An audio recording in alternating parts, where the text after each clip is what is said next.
Muito boa tarde a todas e a todos novamente. Vamos dar início à segunda sessão desta tarde sobre Estado Social, Desigualdades e Minorias. É um privilégio fazer parte de uma instituição que festeja 50 anos e é por isso um grato prazer estar aqui a presidir a esta sessão sobre este tema, que é um tema que adquiriu, ou tem vindo a adquirir, uma importância e um significado crescente, não apenas pelo facto do Sr. Presidente da Fundação Gulbenkian nos ter recordado hoje aqui, em termos de agenda para o futuro, que ao ICS se espera que possa dar contribuições para o estudo e para a reforma do Estado Social, agora numa altura em que se achou que ele estava em condições de poder ser refundado, mas o ICS não precisa de ser recordado ou ser lembrado sobre a importância desta temática, porque na sua origem, de facto, as preocupações com o Estado Social estiveram sempre presentes e essa é uma matriz que faz parte do código genético do ICS, da sua agenda de pesquisa e, por isso, este é um tema não apenas oportuno para o momento que estamos a viver, mas é também um tema oportuno pelo facto de ele ter sido sempre um tema da agenda de investigação e da reflexão sobre a transferência do conhecimento que é produzido para a sociedade civil. É também um privilégio poder estar aqui a moderar esta sessão com 4 distintos professores universitários e investigadores que têm dado do seu melhor para o estudo sobre algumas das temáticas que fazem obrigatoriamente parte da agenda da reflexão sobre o Estado Social. Eu vou-me dispensar apresentações longas sobre os convidados para este painel. Queria apenas referir a circunstância também feliz de serem representantes de 4 instituições diferentes. Para além do ICS, aqui representado por José Manuel Sobral, temos a presença do João Ferreira de Almeida, que será o nosso keynote speaker, ligado também desde sempre ao GIS e ao ICS, mas também ao ISCTE e ISCTE-UL, o Carlos Farinha Rodrigues, professor do ISEG, e Elísio Estanque, investigador e professor do SES e da Universidade de Coimbra, da Faculdade de Economia da Universidade de Coimbra. É, portanto, também aqui a demonstração de que, para o debate destas e de outras matérias, o ICS recorre não apenas aos especialistas da sua instituição, mas também procura, de alguma forma, partilhar e alargar o debate a outras instituições universitárias que têm também uma palavra importante a dizer sobre este domínio. Como vos disse, os oradores não necessitam de apresentações, são conhecidos pela sua obra publicada e pelo seu trabalho permanente de reflexão sobre estas temáticas e até porque nós temos uma condicionante de tempo que nos vai obrigar a terminar a sessão a 5:45, estas são as palavras mais longas que eu irei proferir e vou-me limitar, a partir de agora, a dar a palavra aos oradores e fazer-lhes o sinal quando verificar que o tempo não está a ser cumprido.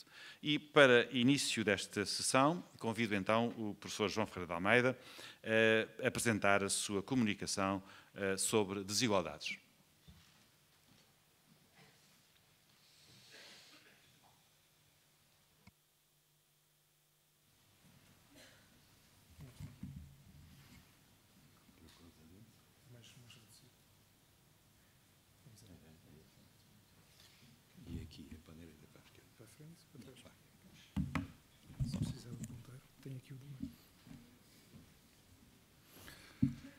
Muito boas tardes.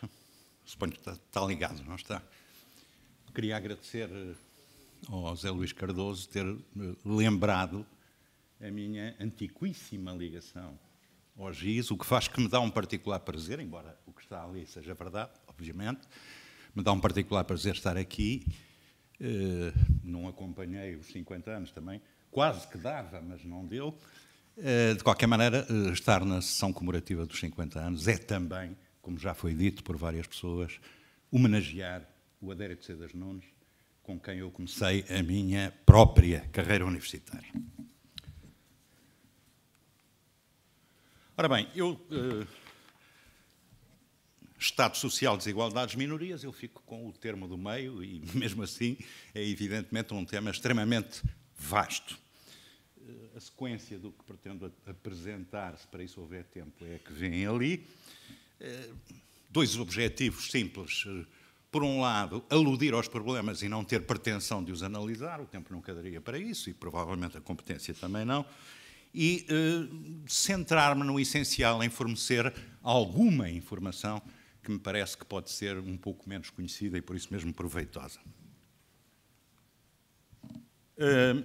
Bom, a desigualdade é um conceito intranquilo, digo eu. Se falarmos só de desigualdade, não se sabe bem do que é que vamos falar, porque tem uma pluralidade de notações, indica uma pluralidade de caminhos e de pontos de aplicação, e, portanto, fixar um pouco essa denotação numa particular exposição, ou, para esse efeito, numa particular pesquisa, é um ponto fundamental. Por exemplo, se falarmos em desigualdade na escala planetária, normalmente estamos a discutir as questões norte-sul, não é disso que aqui se vai falar, será mais da distinção entre indivíduos num quadro social determinado, e normalmente na referência do país.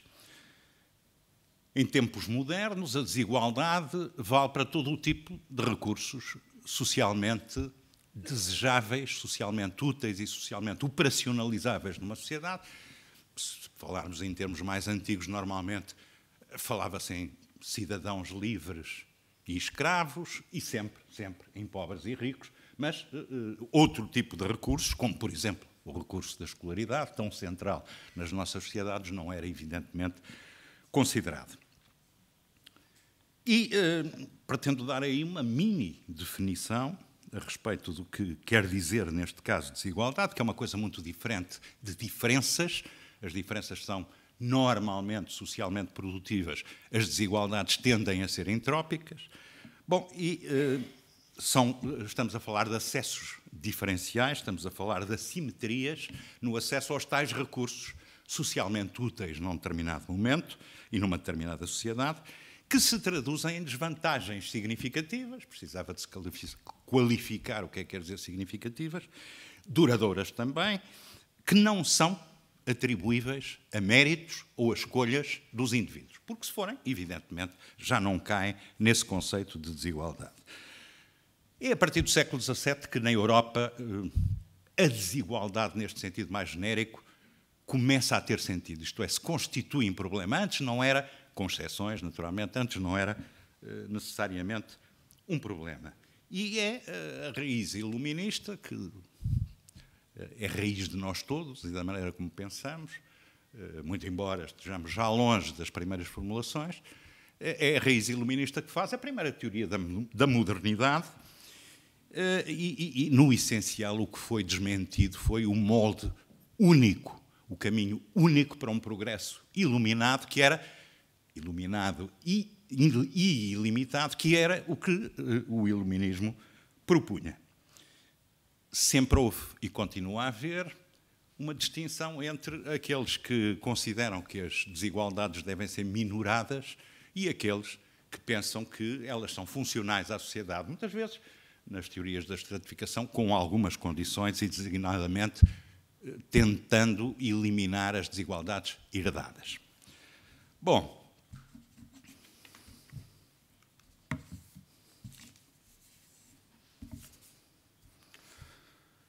o que agora me importa, então, rapidamente, é entrar em alguns efeitos de desigualdades. Há um livro que é conhecido, foi traduzido em português, já, embora seja recente, 2009, 2010, do Richard Wilkinson e da Kate Pickett, que se chama The Spirit Level, e que pretende mostrar, com auxílio, obviamente, de fundamentação empírica, que as desigualdades são basicamente disfuncionais, e para isso os autores recorreram a uma perspectiva alargada de vários países ditos ricos, envolvendo 23 países, envolvendo todos os Estados americanos, e fizeram uma análise com base em fontes consideradas legítimas, mostrando que um conjunto também amplo de problemas sociais e problemas de saúde estavam intimamente ligados, estavam correlacionados estreitamente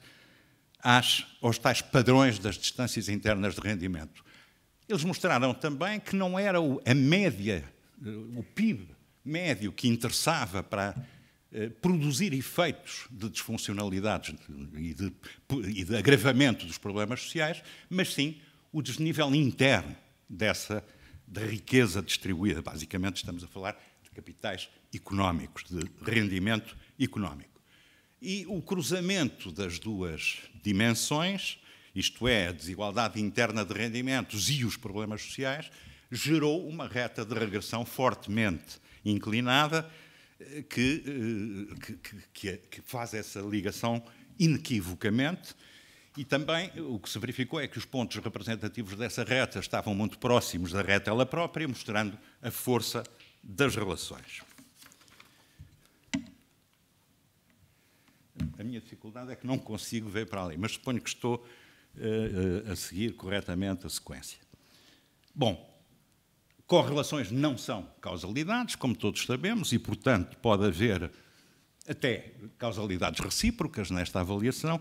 A verdade é que, quanto mais sistemáticas são as co-ocorrências, mais claramente nós podemos inferir, com alguma probabilidade de veracidade, que há aí um problema a analisar. E, portanto, neste caso, disfuncionalidades sociais.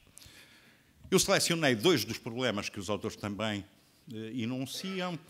Um é a confiança nos outros. A confiança nos outros é uma dimensão de uma certa concepção do capital social, em que toda a gente mais ou menos está de acordo que se ela for escassa, essa confiança, há aí um problema no funcionamento democrático, em vários planos do funcionamento democrático. Há um texto seminal e antigo dos anos 70, do princípio dos anos 70, do Granovetter, em que ele diz, no essencial, nós precisamos dos laços fortes na sociedade, que são aqueles que temos com os amigos e com a família, mas precisamos também dos laços fracos. E os laços fracos são precisamente a confiança em desconhecidos, em estranhos, aqueles que encontramos ocasionalmente.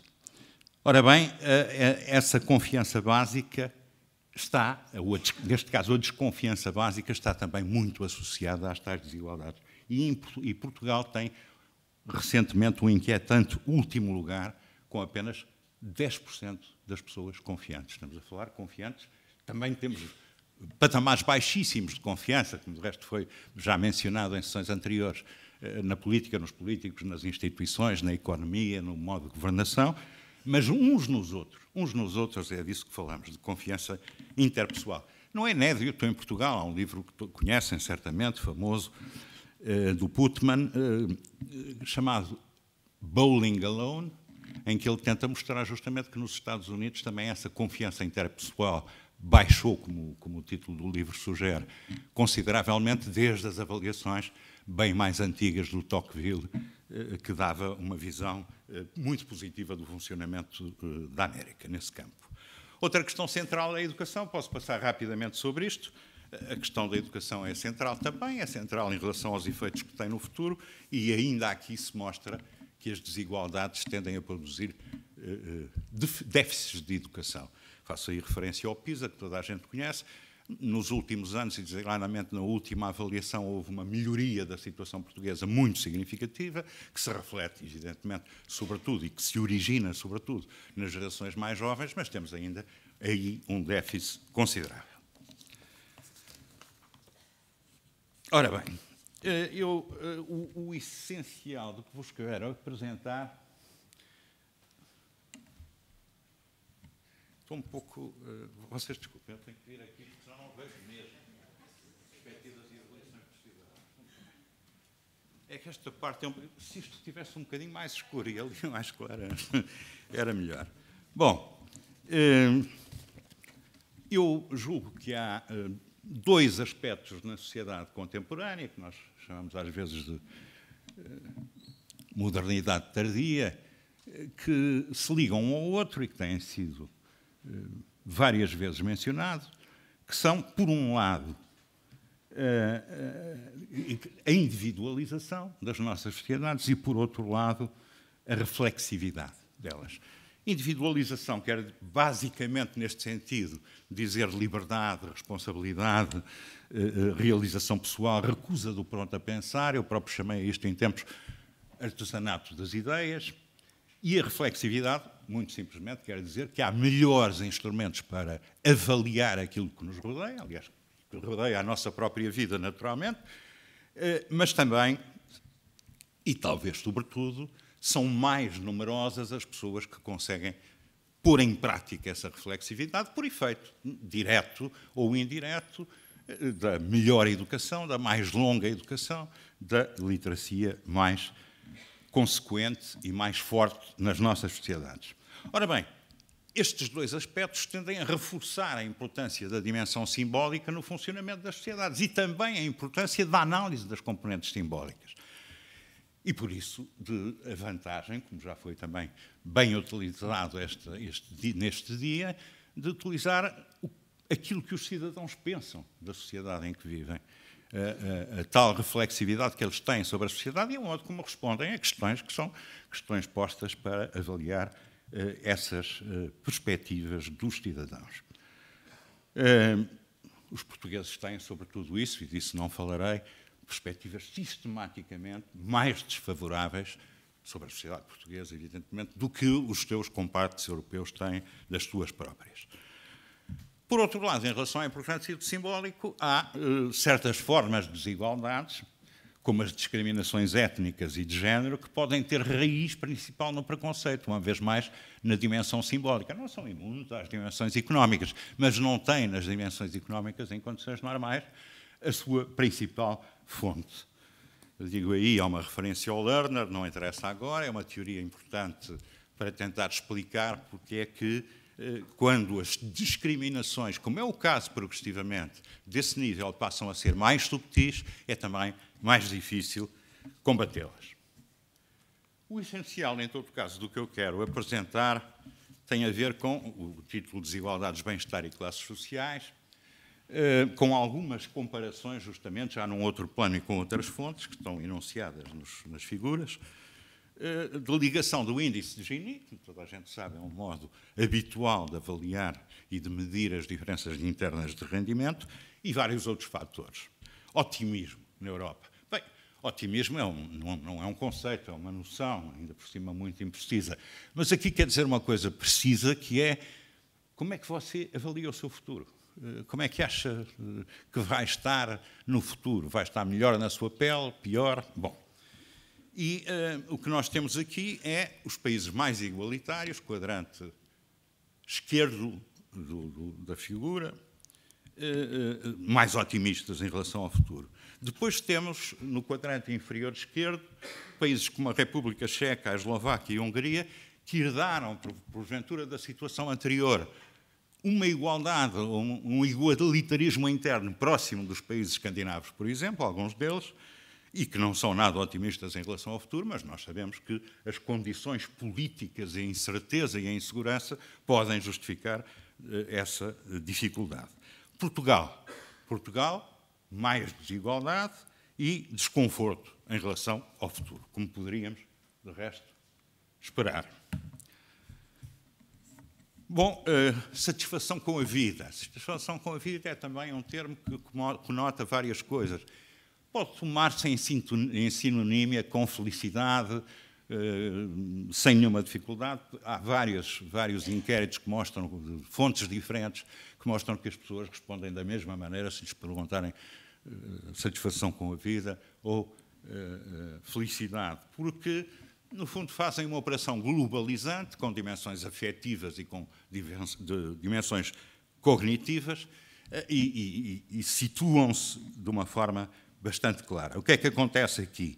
O quadrante superior esquerdo ultra concorrido, os países mais igualitários, mais uma vez a Eslováquia e a Hungria cá embaixo, embora igualitários, e Portugal, que é o que importa aqui, numa companhia que não é, neste caso, muito simpática e que tem a ver com os países com mais desigualdades e com mais insatisfação.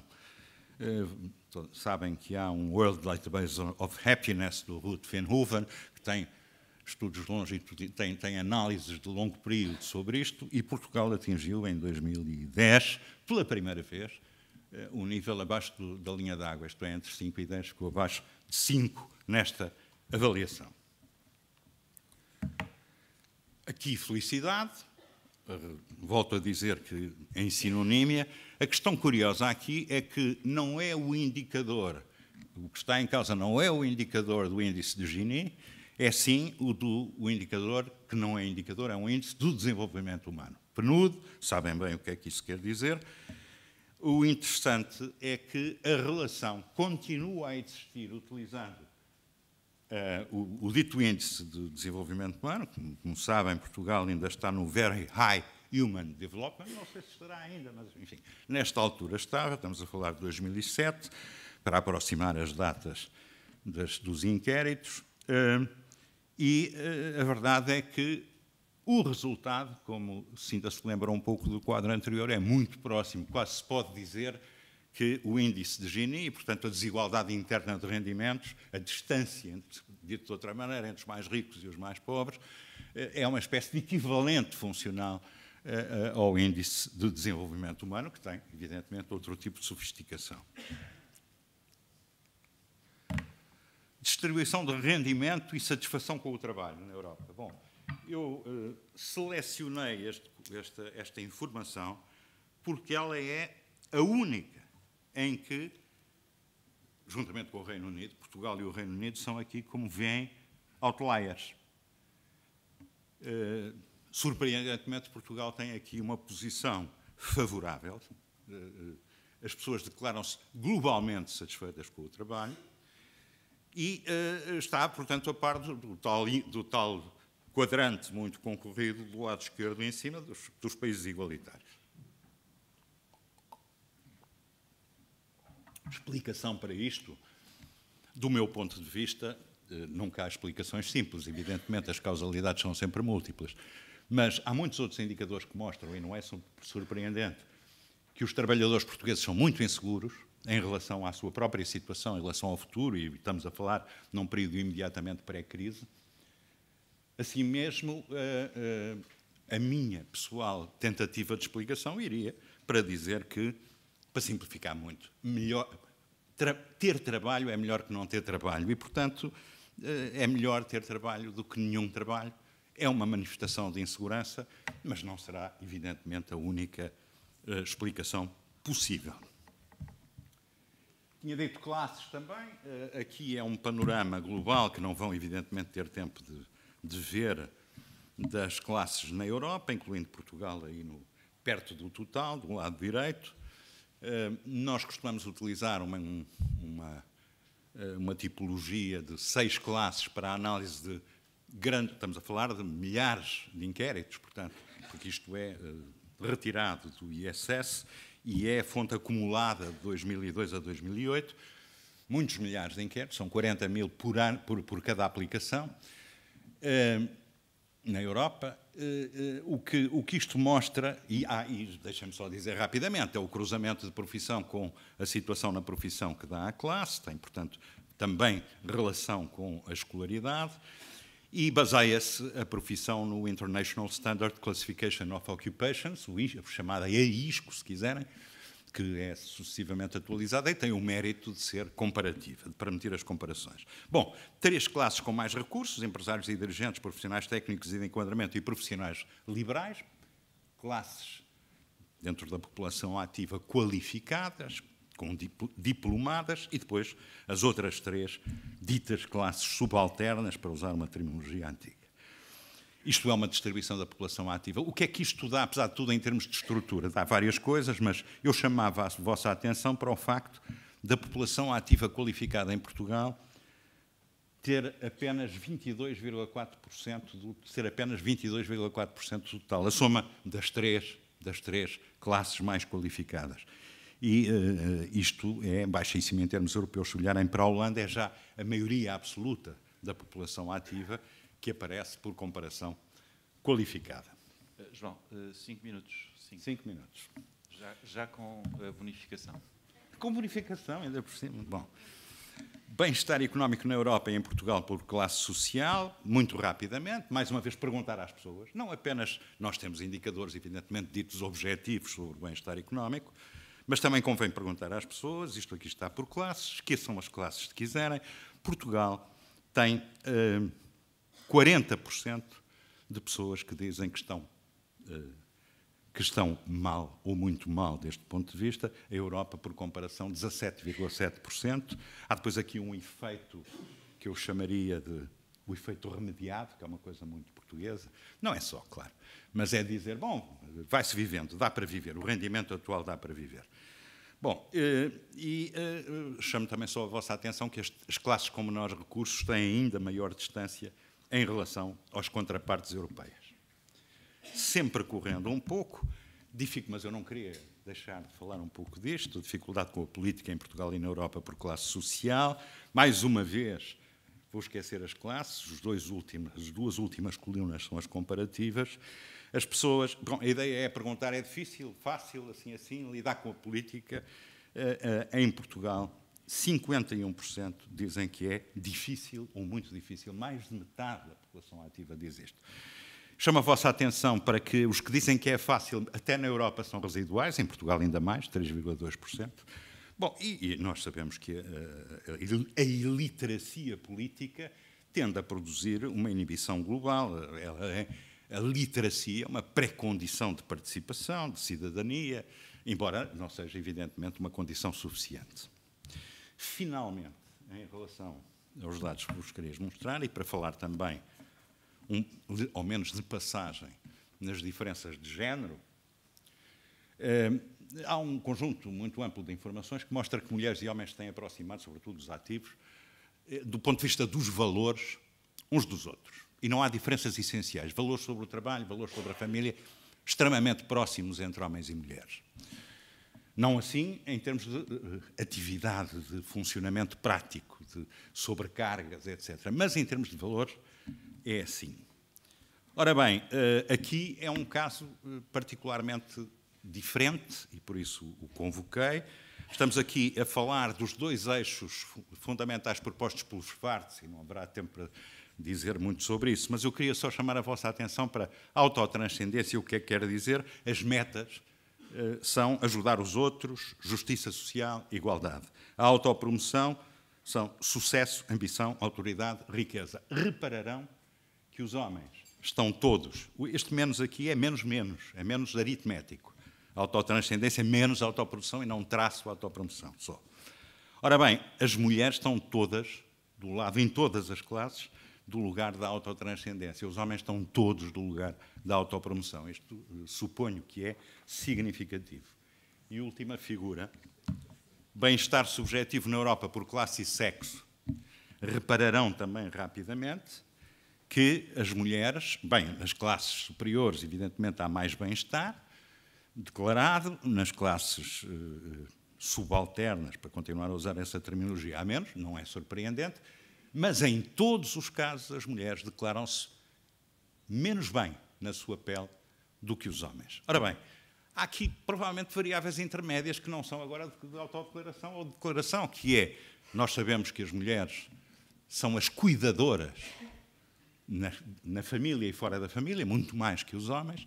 Talvez isso tenha alguma coisa a ver com a prevalência da autotranscendência. Nós sabemos que as mulheres têm uma sobrecarga no seu tempo de trabalho diário, tudo considerado superior à dos homens, e é difícil não ligar a primeira componente dos valores humanos transsituacionais, ou básicos, como diz o Schwartz, ligar esta dimensão intermédia da realidade fática e terminar a dizer, bom, talvez isso possa contribuir para uma declaração de menor bem-estar. Pronto. Eu tinha depois umas notas finais que, no fundo, reviam um pouco este conjunto de dimensões, mas suponho que assim fiquei dentro da hora, que é o que é necessário. Muito obrigado, João. Muito obrigado.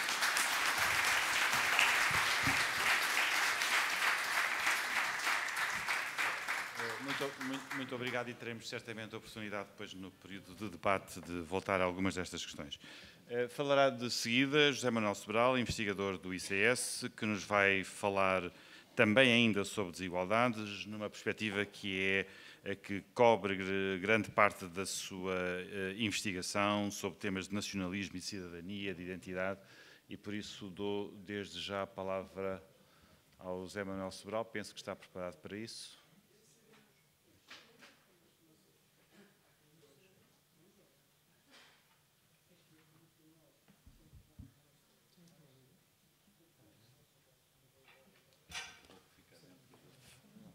nos 25 minutos, mas está perfeito. Muito boa tarde a todos.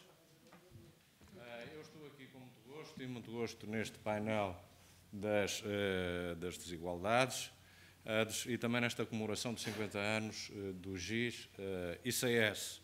Quando eu entrei para o ICS, ele já era o ICS, embora ainda com uma matriz GIS muito marcada, e pude beneficiar aí de um espírito de uma total liberdade, eu diria.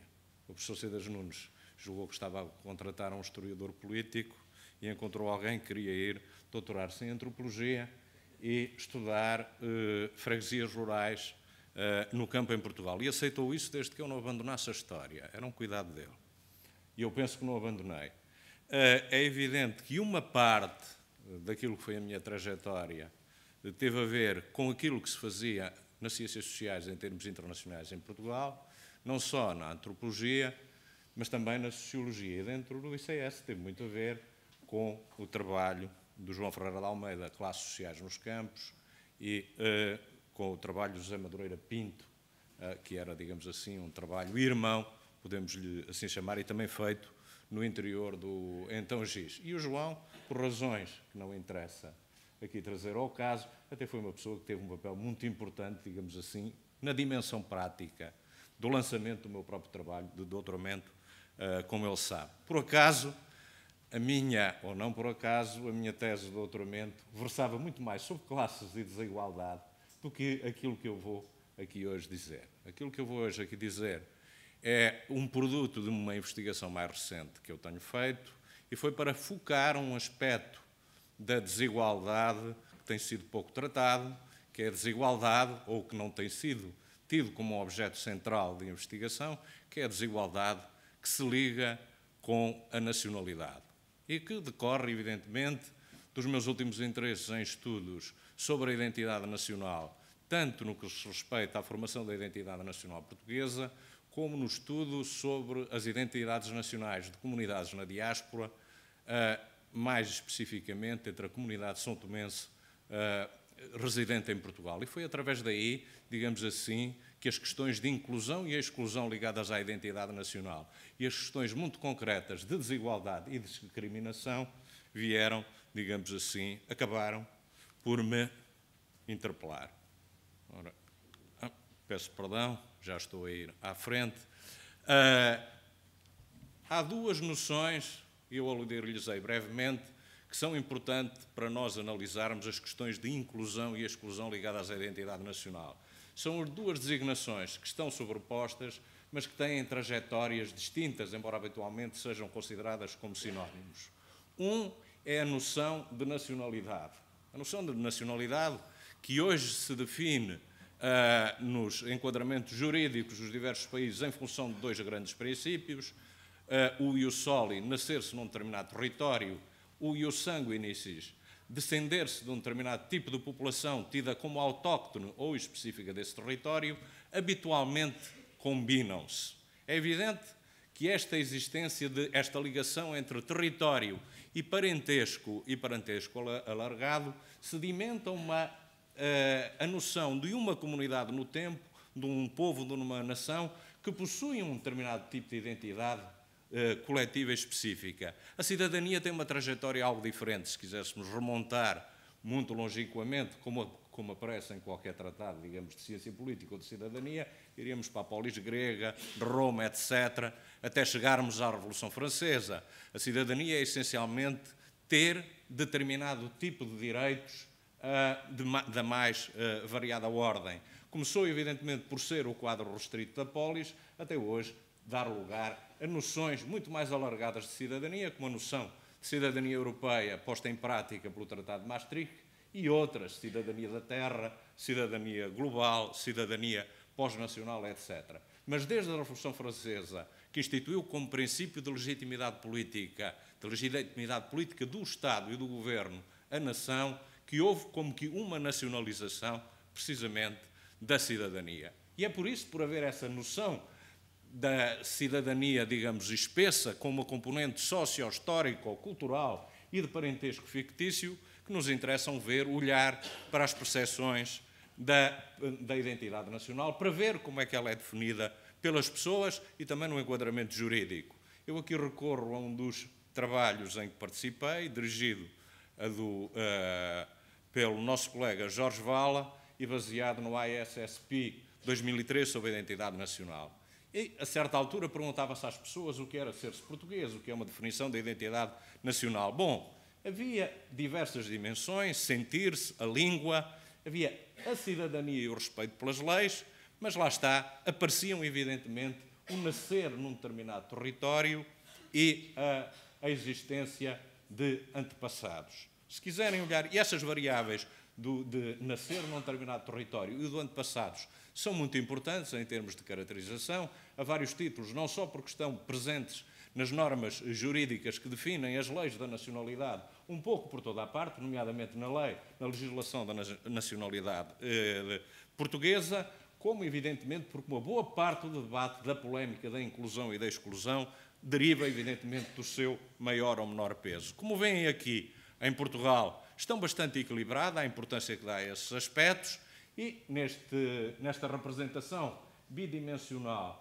dos dois tipos de nacionalismo, que são mais ideais tipos, evidentemente, do que nacionalismos concretos, vocês têm, num lado, o ter antepassados, têm, num outro eixo, o respeitar as leis e instituições, e têm aqui, não é tanto o ius solis e o ius sanguinis, mas a cidadania no sentido de respeito pelas leis e a cidadania, nacionalidade no sentido étnico, vocês veem que Portugal fica mais ou menos, ocupa mais ou menos um ponto central, eu diria, com um pouco mais marginalmente de importância conferida à dimensão cívica do que propriamente à dimensão étnica. Mas, como eu digo, em todas as nações e nas legislações da nacionalidade há um peso maior ou menor, evidentemente, destes fatores. Podem olhar para nações que habitualmente identificamos com o nacionalismo cívico, embora superficialmente, e lá estão elas a pontuar muito bem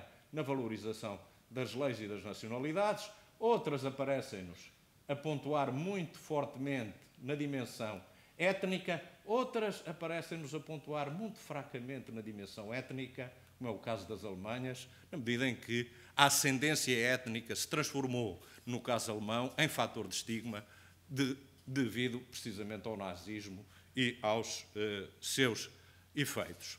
Ora bem, a cidadania, voltando um pouco atrás, nacionalizada, e sem entrarmos muito nas suas definições, implica, na formulação clássica do Marshall, que pensava nela em função da nação, três dimensões: cívica, política e social, com historicidades distintas. Para o Marshall, a primeira, elas apareciam por esta ordem: primeiro os direitos civis, depois os políticos com as grandes revoluções e com o século XIX, e finalmente a cidadania social, o Estado social moderno, a cidadania social.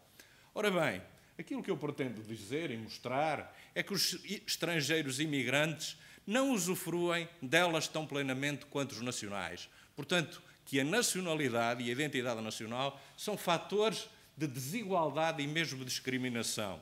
E por isso, evidentemente, encontramos em vários planos em posições de desigualdade económica e social, além de jurídica, face aos nacionais. Como é evidente, quando falamos em imigrantes em Portugal, devemos ter em conta que a sua situação não é homogénea. Aliás, alguns deles, o senso comum nem os percebe como imigrantes norte-americanos ou cidadãos da União Europeia, por exemplo. Porquê? Porque têm acesso à cidadania europeia e, no plano jurídico, não se encontram todos na mesma situação.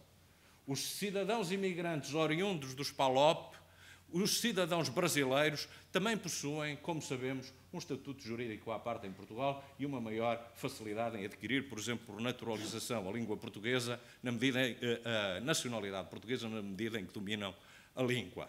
Ora bem, de um modo geral, e retirando, digamos, estes estatutos de exceção de alguns, em média, os dados mostram claras desigualdades. E eu aqui socorro-me, sobretudo, do trabalho e da pesquisa que tem sido feita por outros, para apoiar um pouco a minha experiência etnográfica.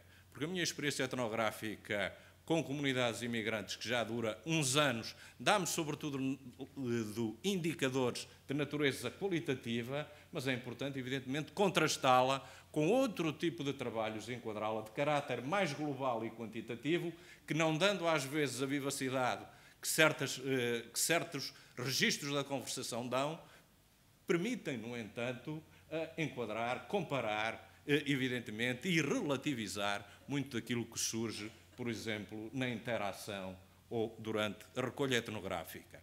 Desigualdades no mercado do trabalho, um lugar fundamental. O nível dos salários dos portugueses é significativamente mais elevado do que o dos imigrantes.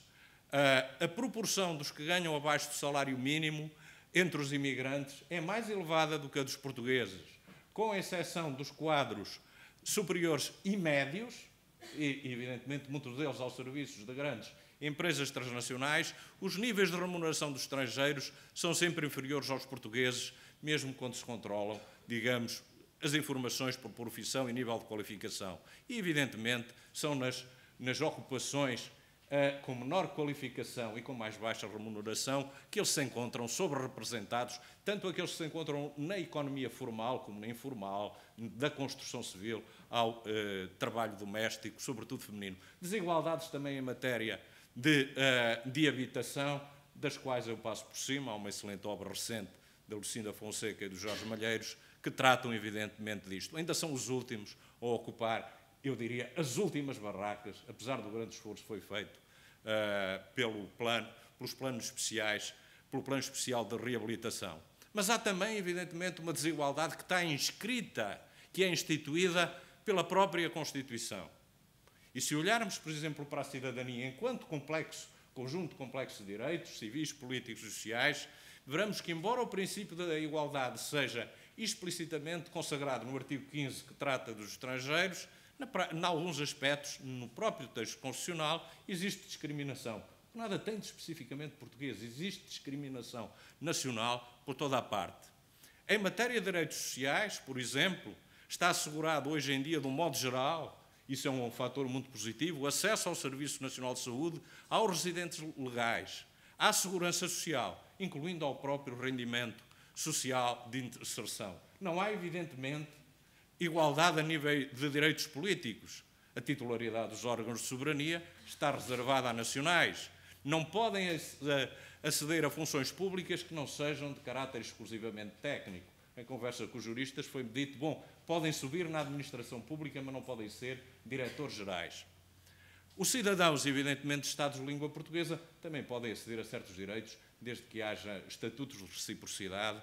Estive-me a informar, parece que são sobretudo os cabo-verdianos que têm nesse estatuto, têm o direito de voto para as eleições autárquicas, porque já existe, ou pelo menos já foi aprovado o instrumento para ativar esse direito. Há, evidentemente, desigualdades no que se refere aos aspectos civis da cidadania. Só 2 pontos que podem parecer anedóticos, mas não são anedóticos, porque são, eu diria, sintomáticos de uma semiologia mais geral, chamemos-lhe assim. Recentemente, por exemplo, foi aprovada a legislação que retira aos imigrantes condenados a pena de prisão superior a 1 ano a possibilidade de renovarem a autorização de residência. Portugal faz isso, mas não faz isso aos nacionais, tal como os Estados Unidos, evidentemente, enviam para os Açores aqueles que cometem um certo tipo de práticas criminosas, delituosas, nos Estados Unidos da América. E a punição do casamento de confiança foi recentemente introduzida esta legislação, também se me figura completamente discriminatória. Mas quantos cidadãos nacionais portugueses não farão casamentos ditos de conveniência? Só que essa questão nunca lhes é, evidentemente, colocada. É evidente que estas desigualdades, e vou terminar, formais, estão ligadas a atitudes de discriminação informal e de racismo que atingem mesmo os imigrantes que possuem a nacionalidade portuguesa, mas têm um marcador diferencial que pode ser, por exemplo, a cor da pele. Escuso de ler o que vocês aqui veem. São dois são-tomenses a falarem, alguém a queixar-se de que se estão a afastar dele, a refazer o seu espaço no metro, e este testemunho, evidentemente, uma mulher santomense que se vê excluída na mesma, que se vê de alguma maneira, que vê em relação a ela concretizar-se o mesmo tipo de tratamento discriminatório de que é alvo uma pessoa caracterizada como deficiente motriz. E se olharmos para as percepções deles, e evidentemente isto resulta do meu estudo e de um conjunto de entrevistas, nós veremos, evidentemente, quando se fala de racismo em Portugal e são diretamente inquiridos, eles não têm qualquer dúvida, a esmagadora maioria diz, sim, há racismo em Portugal, os portugueses são racistas. Obrigado.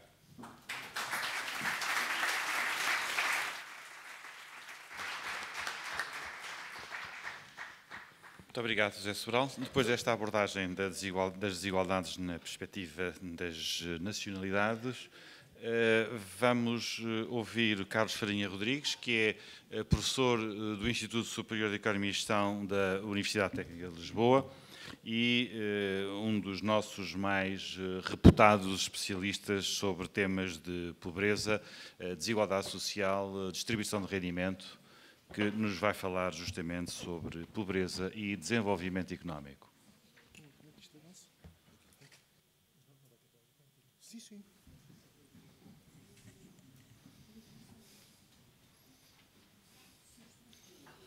O primeiro.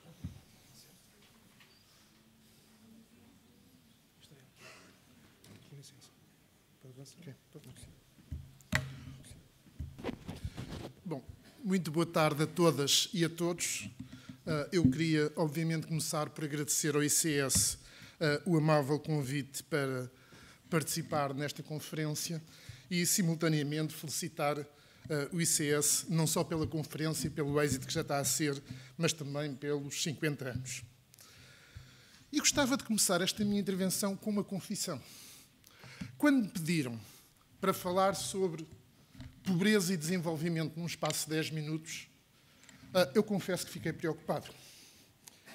Bom, o que é que eu vou dizer em 10 minutos sobre pobreza e desenvolvimento que seja relevante?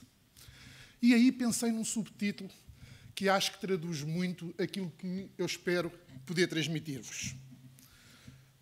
Baseando-me um pouco numa frase chinesa, não necessariamente muito simpática, eu podia utilizar como subtítulo desta apresentação a frase, o desejo que tenham taxas de pobreza interessantes. Isto porquê? Porque é exatamente sobre taxas de pobreza que eu vos vou falar. Basicamente, o objetivo é discutir um pouco as limitações e as potencialidades dos principais indicadores de pobreza utilizados hoje na União Europeia em Portugal, mas analisar também a sensibilidade desses indicadores ao ciclo económico e, em particular, tentar perceber como é que esses indicadores funcionam numa situação de grave crise económica. Por outro lado, dessa análise resulta igualmente que existe uma necessidade clara, se nós queremos perceber o fenómeno da pobreza nos tempos que correm, e em particular em Portugal, que temos necessidade de cruzar um conjunto de indicadores, de ir além do que é a habitual análise jornalística dos fenómenos da pobreza. Bom, o conceito base utilizado na União Europeia e em Portugal é o conceito de taxa de risco de pobreza. Basicamente, esse conceito é baseado no indicador central, a taxa de risco de pobreza, que é calculado como a proporção das pessoas abaixo de um limiar de rendimento definido como 60% do rendimento mediano. Bom, possivelmente já todos vós ouviram falar neste indicador várias vezes e, portanto, eu não vou entrar nos pormenores da sua definição, que aliás está ali.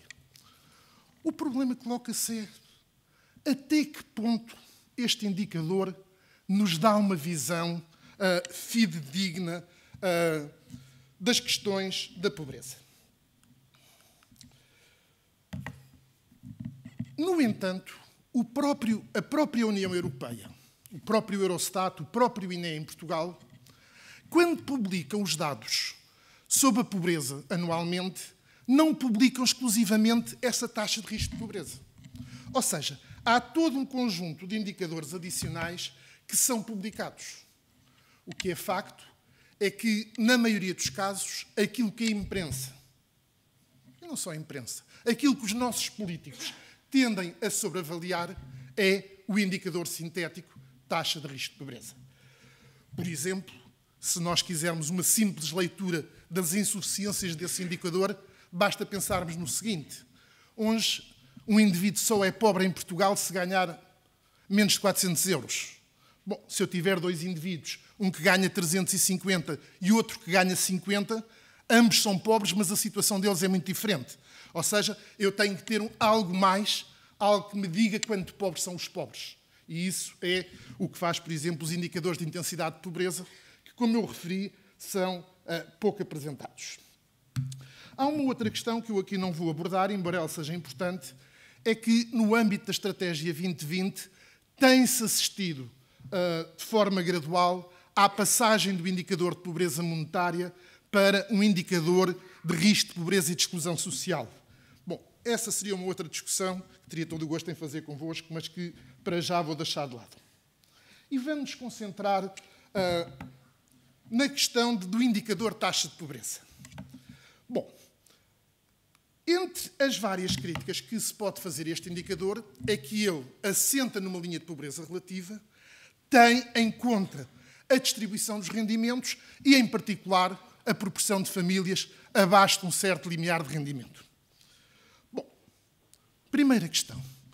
É discutível que, de alguma forma, o ter-se um rendimento relativamente baixo face ao conjunto dos rendimentos do país signifique, só por si, situações de pobreza e de exclusão social. Portanto, há aqui alguma aproximação aos padrões de vida, mas que não é uma aproximação perfeita.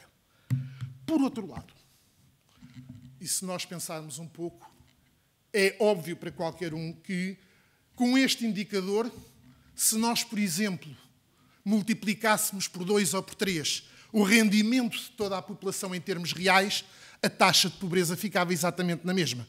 Ou seja, este é um dos problemas ligados ao indicador de problema que nós utilizamos. Mas este indicador de pobreza tem um outro problema. É que ele está, de alguma forma, preso, indexado ao rendimento mediano. E isso pode nos levar a uma situação que eu aqui descrevo como a armadilha do rendimento mediano. E, basicamente, o que é essa armadilha do rendimento mediano? Imaginem um país distante, não tem nada a ver com Portugal, onde um conjunto de políticas atacou severamente os rendimentos da classe média. E, consequência disso, as pessoas que estão em torno da média do rendimento mediano, de repente, veem o seu rendimento cair. Os pobres mantiveram o seu rendimento inalterado. Mas pela forma como nós calculamos a taxa de pobreza, nós podemos chegar a uma situação absurda que é: os pobres continuam na mesma e a taxa de pobreza diminui-se por milagre estatístico. Bom, este é um risco que nós neste momento corremos em Portugal. Ou seja, é possível, talvez menos provável, dado a dimensão que a contração dos rendimentos gerais está a ter em Portugal, mas é possível nós termos esta situação paradoxal, que é aumentarmos as condições de precariedade e, por milagre estatístico, a taxa de pobreza vir menor. Bom, é evidente que o inverso também pode acontecer, mas não é disso que estamos a tratar neste momento. Bom, isto significa que há indicadores alternativos que nós podemos utilizar.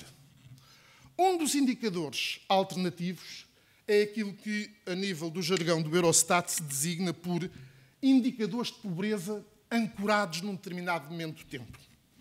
O que é que estes palavrões significam? Basicamente o seguinte: nós admitimos que num determinado ano calculamos a linha de pobreza. A partir daí, faz-se uma atualização anual de acordo com a taxa de inflação existente em cada país. Ou seja, nós mantemos, em termos reais, a linha de pobreza inicial. O que é que isso faz? Faz com que a linha de pobreza não esteja sujeita às flutuações anuais do rendimento. Reparem que uma outra vantagem deste indicador é que ele deveria ser o indicador utilizado para medir o desempenho dos vários governos no combate às situações de pobreza. Isto é, este indicador é aquele que nos permite dizer: ok, vocês tinham uma determinada situação no momento em que entraram, vamos ver qual é a situação que deixam no momento em que saem. Porquê? Porque, para as mesmas condições, nós podíamos ver se aquelas pessoas que eram pobres inicialmente viram ou não a sua situação melhorada, ou se, em alternativa, houve outras pessoas a entrarem numa situação de pobreza. E, portanto, basicamente, este indicador permite uma leitura complementar e alternativa dos fenómenos da pobreza, permite uma abordagem das linhas de pobreza relativas face a uma noção de linha de pobreza absoluta e permite, de alguma forma, reduzir os efeitos da armadilha do rendimento mediano. Bom, o que tem aqui neste quadro é, basicamente, a azul, as linhas de pobreza calculadas oficialmente e as linhas de pobreza calculadas de acordo com esta metodologia. Reparem, as diferenças não são muitas, mas são significativas quando se dá a inversão do ciclo. Por exemplo, claramente, em 2010, nós temos uma linha de pobreza que se reduziu nas barras azuis, enquanto que, exatamente porque os níveis de inflação subiram, a linha de pobreza ancorada no tempo subiu. Este gráfico é particularmente interessante porque permite ver o que é que aconteceria se eu mantivesse inalterada, em termos reais, a linha de pobreza desde que existe a série mais recente, ou seja, desde 2004. E o que é possível ver aqui é que a descida de pobreza até 2009 seria muito mais acentuada se nós utilizássemos esta linha de pobreza alternativa, mas, por outro lado, de 2009 para 2010, a inversão de tendência seria também ela muito mais acentuada, com uma subida muito mais acentuada da taxa de pobreza do que aquela que as estatísticas oficiais recomendam. O quadro seguinte permite uma leitura precisamente destes números, isto é, nós vermos as diferenças entre a consideração da linha de pobreza anual e a linha de pobreza ancorada e, portanto, claramente o que nós temos aqui é uma forma de tentar corrigir aquela armadilha do rendimento mediano. Feita esta apresentação, há, no entanto, uma ressalva que eu quero fazer. Aquilo que é a minha opinião principal é de que nós devemos utilizar em simultâneo um conjunto de indicadores cruzados que tenham em conta as várias dimensões da pobreza. Eu não estou a propor uma medida alternativa. Uma medida alternativa. Eu, há dias, apresentei num jornal estes números e o que aconteceu foi que, a seguir, apareceu nas paragonas do jornal e de alguns blogs, Carlos Farinha Rodrigues diz que o INE esqueceu de 160 mil pobres em Portugal. Não é isso. Estes indicadores são diferentes, dão-nos respostas a questões diferentes.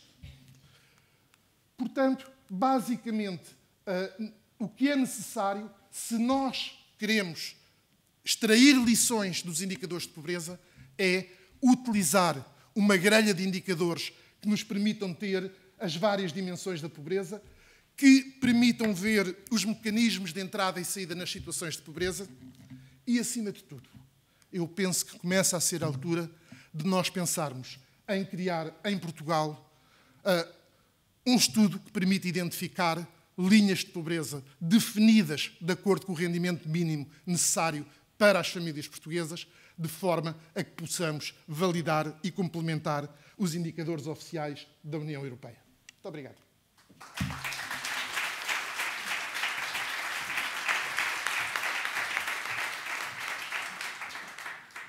Muito obrigado, Carlos Farinha. A última intervenção neste painel, e a última porque estava prevista uma outra comunicação dos nossos colegas do ICS, Mónica Brito Vieira e Filipe Carreira da Silva, mas que não é possível apresentar. E a última comunicação é de Elísio Estanque, do Centro de Estudos Sociais da Universidade de Coimbra. O Carlos Farinha, na sua intervenção, falou sobre a quebra de rendimentos da classe média num país imaginário, e é justamente sobre a classe média e o Estado Social, possivelmente num país real, que nos vai falar o Elísio Estanque. Muito boa tarde.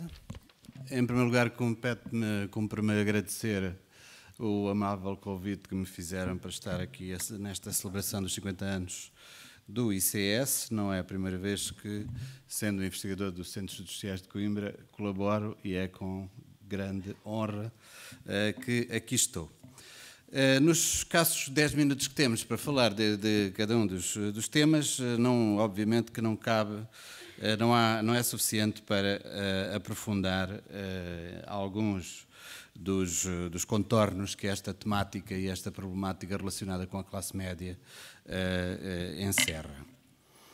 Em todo o caso, eu queria colocar aqui, em primeiro lugar, algumas linhas de reflexão e de controvérsia em torno da questão do Estado e da questão da mudança social, para depois referir um pouco mais diretamente ao tema da classe média, desde logo assumindo que a construção do Estado moderno, e em particular a construção do Estado social, está intimamente associada à própria edificação desse conjunto de segmentos intermédios da pirâmide da estratificação social, a que, enfim, para o bem ou para o mal, se foi começando a chamar e se generalizou, digamos, esta noção de classe média, com todas as dificuldades conceptuais e ambiguidades que o próprio conceito levantou ao longo do tempo e que continua a levantar.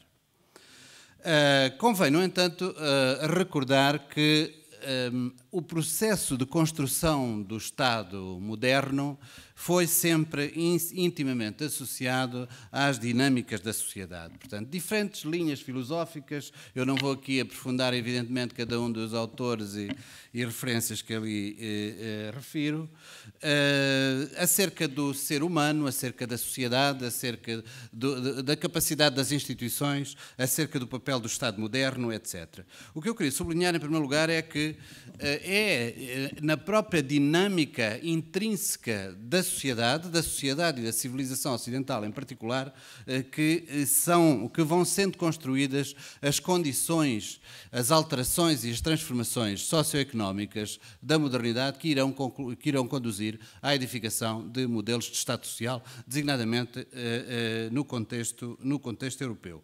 Ao longo dos tempos, com dinâmicas diferentes, com contextos particulares, com sociedades nacionais, enfim, a apresentarem ritmos diferentes de desenvolvimento e de atraso, mas, em todo o caso, a contradição, a conflitualidade e a luta social, e aqui, obviamente, com destaque para o papel do movimento operário e da nova luta de classes que surgiu da emergência do capitalismo moderno e da oposição entre o trabalho e o capital. Portanto, sem isso, obviamente, que o Estado Social nunca teria sido possível.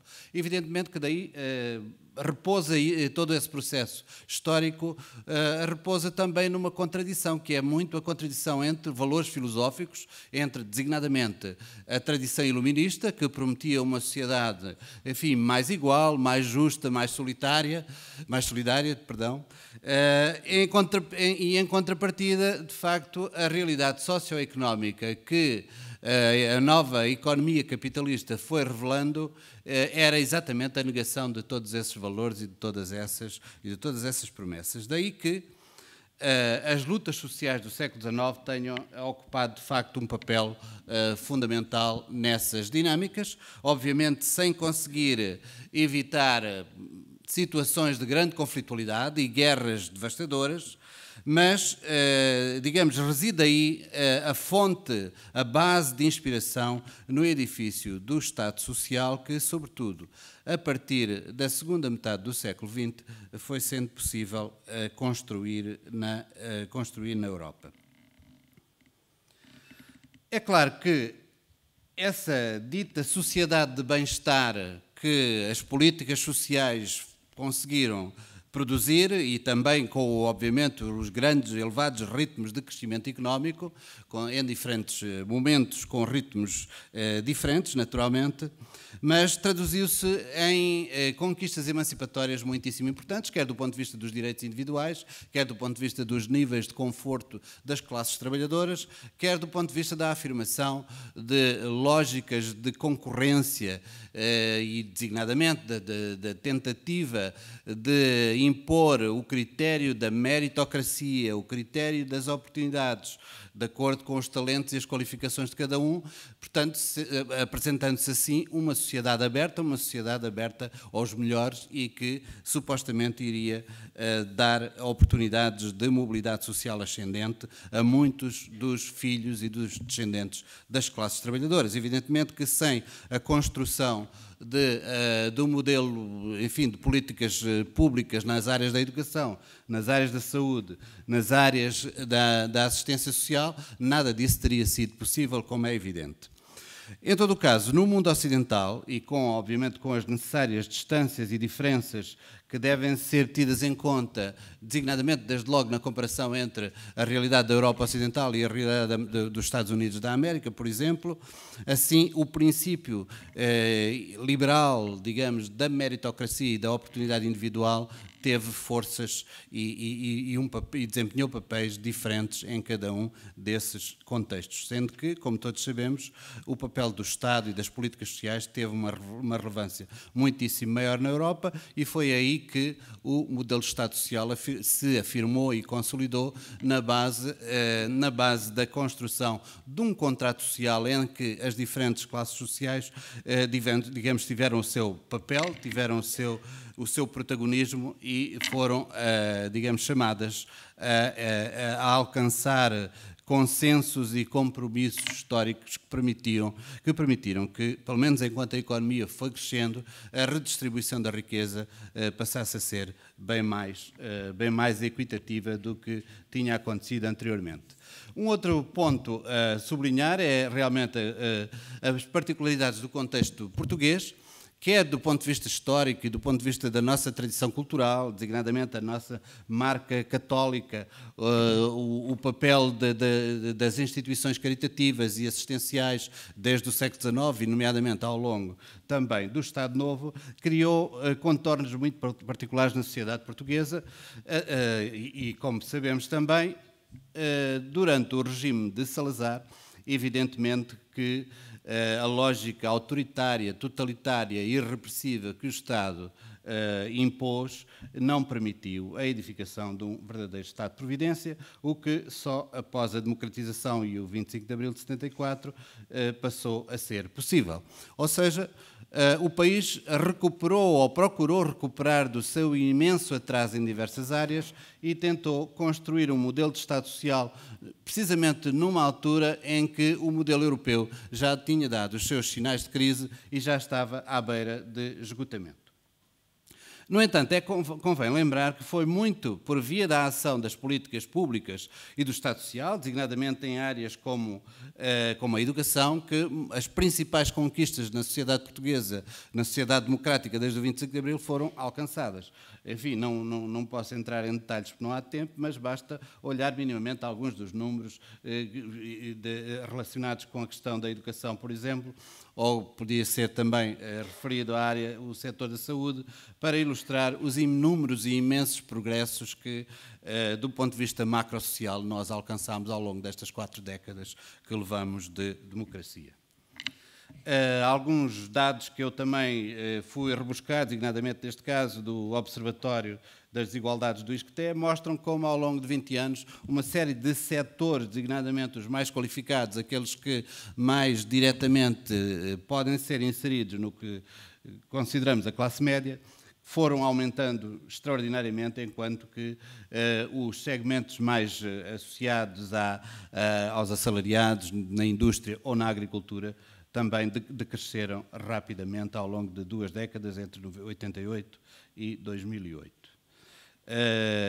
Também, utilizando a tipologia do ISCTE das classes sociais, podemos verificar como realmente as classes médias ocupam um papel muitíssimo importante e foram, em alguns dos seus segmentos, nomeadamente os empresários e dirigentes, que neste caso não são necessariamente a elite, são sobretudo classe média também, embora uma classe média mais do segmento empresarial, mas inclusive se olharmos para os profissionais técnicos, para os empregados e executantes, etc., eles assumem um papel crescente comparativamente aos operários e às profissões manuais.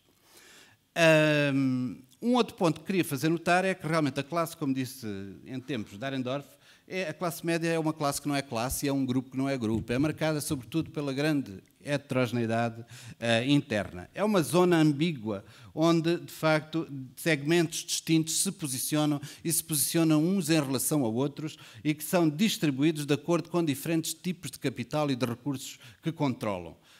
A sua combinação, na linha de Bourdieu, a combinação desses diferentes recursos definirá as orientações subjetivas e as práticas concretas que diferentes setores da classe média tendem a pôr em prática.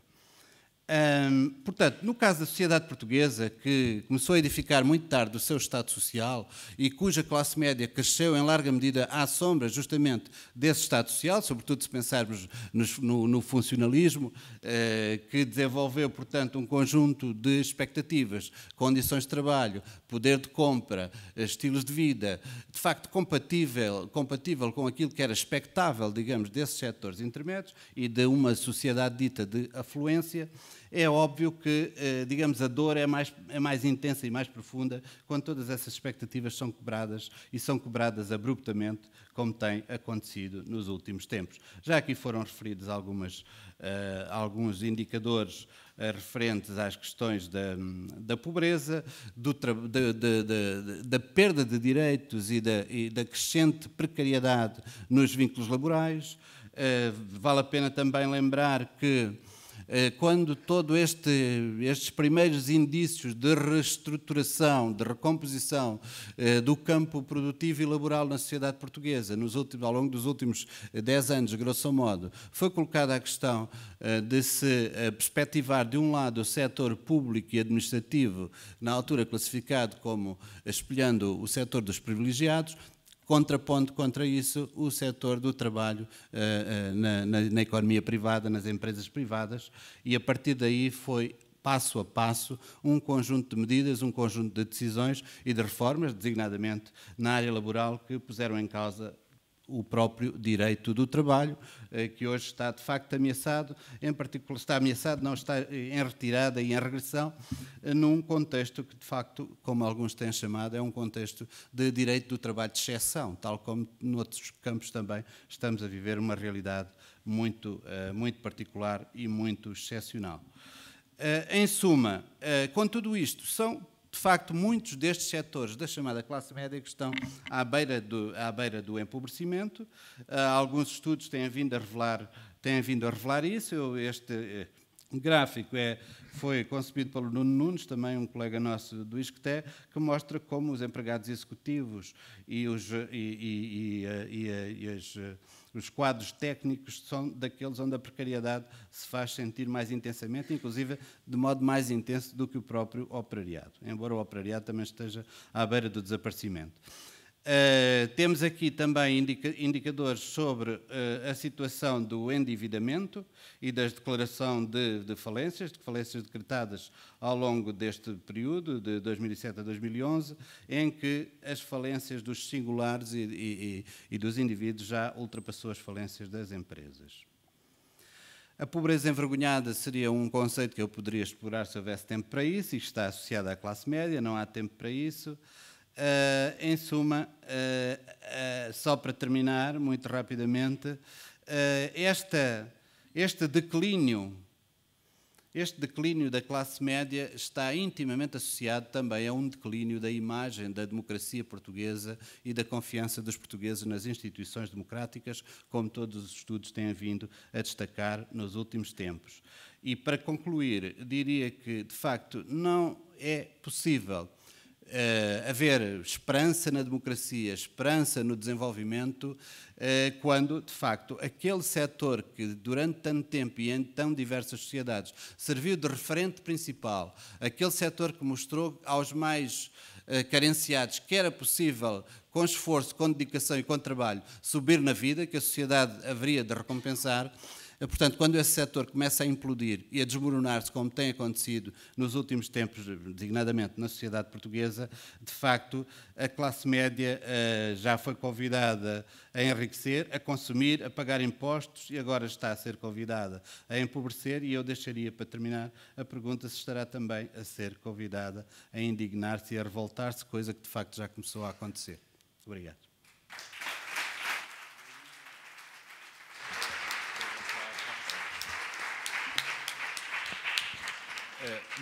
Muito obrigado. Agradeço a todos os intervenientes neste painel, pedindo desculpa pela necessidade de controlar tão rigidamente o tempo disponível.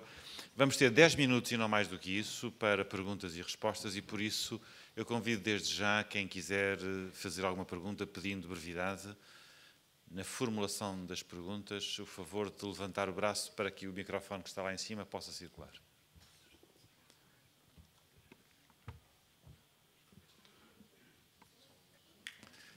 Sim, aqui a meio da sala. Sim, Nina. Obrigada, Nina Clara Tisla, do ICS. Tenho uma pergunta ao primeiro conferencista. Todos os valores e indicadores e resultados acerca de felicidade e satisfação em vários campos de vida ou planos de vida. Estes surveys tomaram em conta o tempo, porque nos países nórdicos todos os inquéritos sobre happiness e satisfaction hoje em dia já tomam o tempo, mesmo mau tempo, chuva, vento, frio e sol agradável em conta, porque descobriram que as respostas têm grandes diferenças. Mais alguma? Onde? Muito obrigado. Era só relativamente à última intervenção que eu pedia uma precisão. Pareceu-me indicar que o volume de emprego na administração pública entre os anos 70 e 2000, as percentagens, que é uma enorme diferença de percentagem para mais. Pareceu-me ver isso no seu slide. Era isso que eu lhe pedia. E como é que coloca a questão da administração pública nessa sua definição em classe média, que diz que não é bem nem classe nem grupo, não é? Portanto, como é que coloca? Muito obrigado. Não vejo mais ninguém a levantar o braço por enquanto, então eu dava a palavra desde já. Podemos continuar, temos um pouco mais de tempo, mais alguns minutos, e portanto eu dava já a palavra ao João Ferreira de Almeida para responder. Eu percebi rapidamente que era weather e não time. A sua pergunta tinha a ver com o weather. Tinha a ver... pois, porque boa parte destas questões são longitudinais.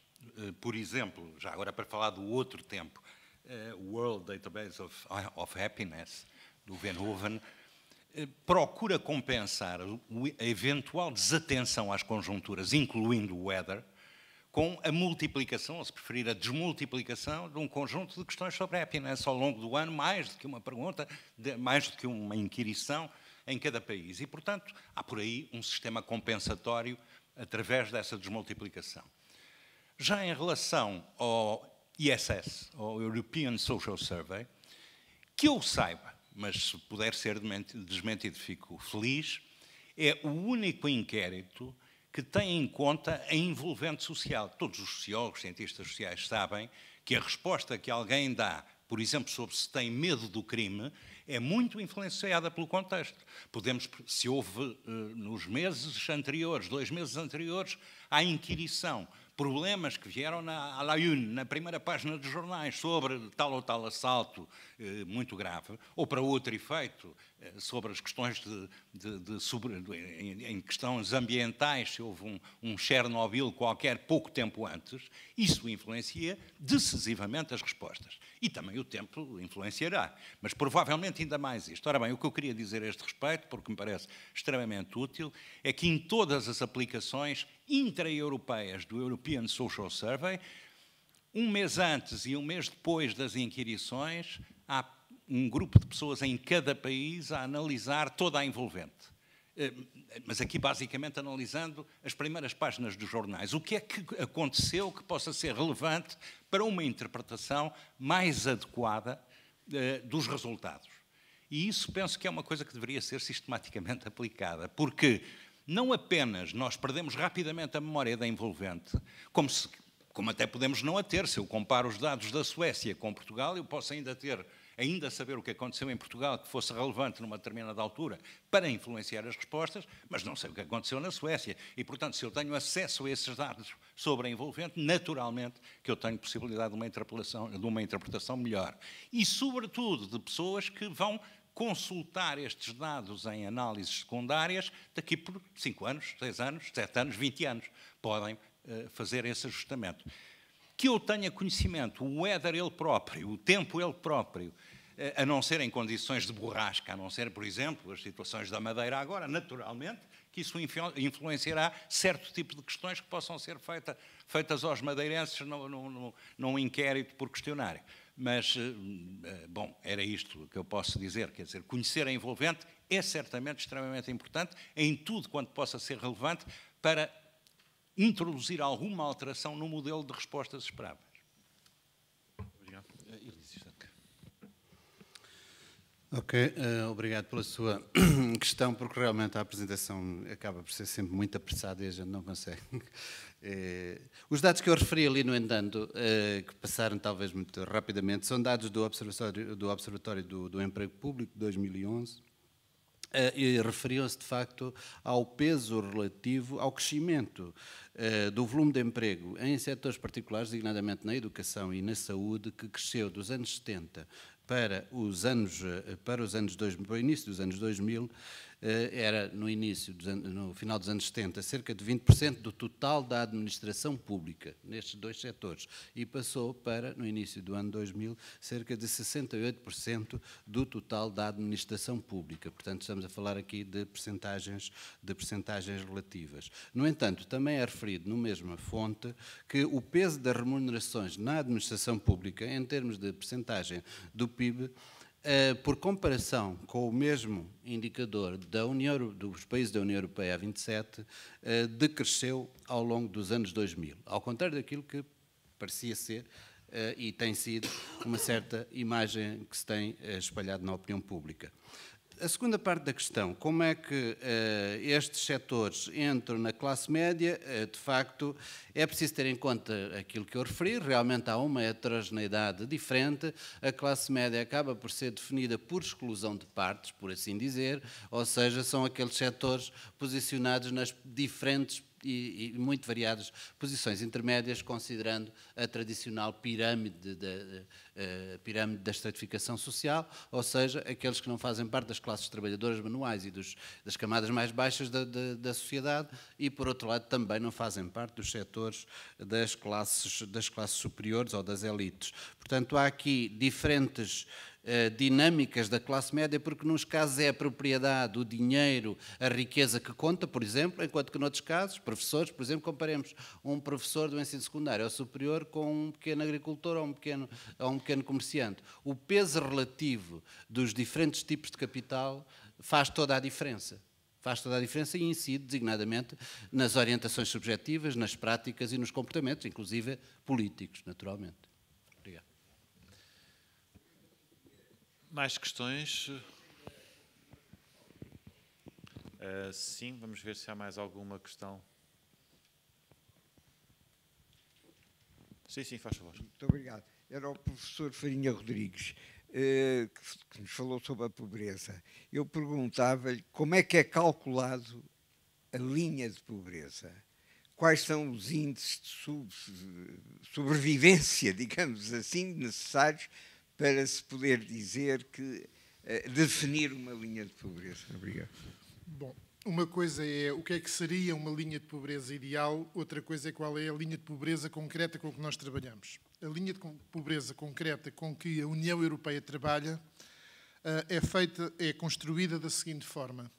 Todos os anos, em todos os países da União Europeia, é feito um inquérito às famílias, onde se inquire o rendimento das famílias. Esse inquérito é considerado, em todos os casos, representativo das respectivas populações. A partir daí, é obtido o chamado rendimento mediano. E a linha de pobreza é automaticamente construída como 60% desse rendimento mediano. Este é o processo estatístico, chamemos-lhe assim, de construção da linha de pobreza, adotado oficialmente como o indicador central para a avaliação da pobreza e das políticas sociais na Europa. Claro que este indicador é construído, primeiro, de forma relativa, tem a ver com a distribuição dos rendimentos. Segundo, é calculado país a país.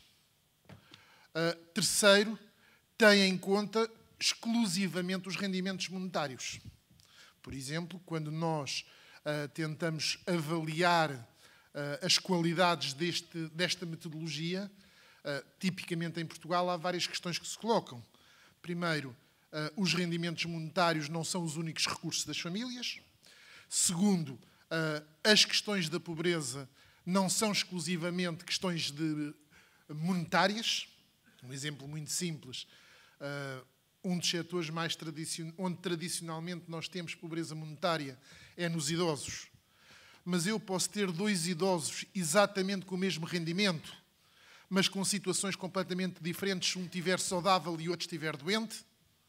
Portanto, há N aspectos que deveriam nortear a construção de um indicador de pobreza. É um pouco nesse sentido que a minha comunicação tentou mostrar isto é o que existe. Nós temos um caminho onde podemos ir mais longe, complementar isto e encontrar outros indicadores. Por exemplo, aquilo que eu descrevi há pouco é a prática na Europa. Os Estados Unidos, por exemplo, têm uma prática completamente diferente. De 10 em 10 anos é calculado o valor de um cabaz que corresponde, chamemos-lhe assim, à satisfação das necessidades mínimas. E é em função disso que é calculada a linha de pobreza oficial dos Estados Unidos. Portanto, há várias metodologias, nenhuma delas é perfeita, mas é sempre possível ir aperfeiçoando. Mais alguma questão? Aqui a meio da sala, lá em cima. Isso, exatamente. Eu gostei muito de ouvir todas as intervenções, mas fazia uma pergunta ao doutor Elísio Estanque, que era a seguinte: se não acha que também tem uma grande influência naquilo que se está a passar em Portugal, de uma certa desmontagem, digamos assim, do Estado Social, sobretudo no que diz respeito ao trabalho, estou-me a referir concretamente ao trabalho, se não resulta de um fenómeno também que se verifica da extraordinária concorrência de países que não respeitam e, portanto, aliás, nós vemos que o Estado vai sempre atrás dos fenómenos sociais, quase sempre. Quer seja, por exemplo, na localização dos grandes centros urbanos, na desertificação do interior, em vários, o Estado vai sempre atrás. E se o Estado não está a reagir para contrariar um bocadinho essa concorrência, que levou a que, de facto, houve muita deslocalização, e que, aliás, não acontece só em Portugal, a deslocalização hoje até nos Estados Unidos se verifica, portanto, e na Europa. Portanto, se esse fenómeno da concorrência de países que estão a produzir e que não têm, digamos, não há os mesmos direitos de trabalho que há na Europa e há em Portugal, não resulta também uma tentativa de tentar puxar, digamos, a corrente no sentido inverso. Era só isto. De qualquer maneira, respeito muito a sua... Não estou a criticar como... Portanto, respeito muito a sua investigação e gostei muito de ouvir. Muito obrigado. Não sei se há mais alguma pergunta, alguma questão que queiram colocar. Então, Elísio Estanque, se não se importa de responder esta última. Eu passo a publicidade. Este trabalho sobre a classe média está publicado num livro da coleção da Fundação Francisco Manuel dos Santos, que se chama exatamente A Classe Média, Ascensão e Declínio, onde alguns destes aspectos são, digamos, mais aprofundados e fundamentados. Concretamente, em relação à questão que coloca, eu diria apenas em termos telegráficos o seguinte, quer dizer, é a economia global, é o mercado que, de facto, se tem vindo nas últimas décadas a impor cada vez mais aos Estados, limitando, obviamente, a sua margem de manobra, não é? E isso não acontece só na escala europeia, acontece na escala global. E, portanto, evidentemente que eu, num mundo ideal, eu também preferia que fossem considerados os aspectos do respeito ou do desrespeito pelos direitos humanos, como, por exemplo, é o caso da realidade chinesa e de vários outros países do continente asiático, para onde muitas das empresas ocidentais se têm deslocalizado. De facto, há um critério mercantilista que, de facto, agride e ultrapassa todo o tipo de direitos humanos, e é isso, penso eu, que está também na gênese das ameaças que pairam hoje sobre os direitos e as conquistas civilizacionais do modelo europeu. Obrigado. Muito obrigado. Muito obrigado a todos pela vossa presença, muito obrigado a todos os intervenientes nesta sessão, e a Conferência ICS retoma amanhã os trabalhos às 9h30 nesta sala. Muito obrigado.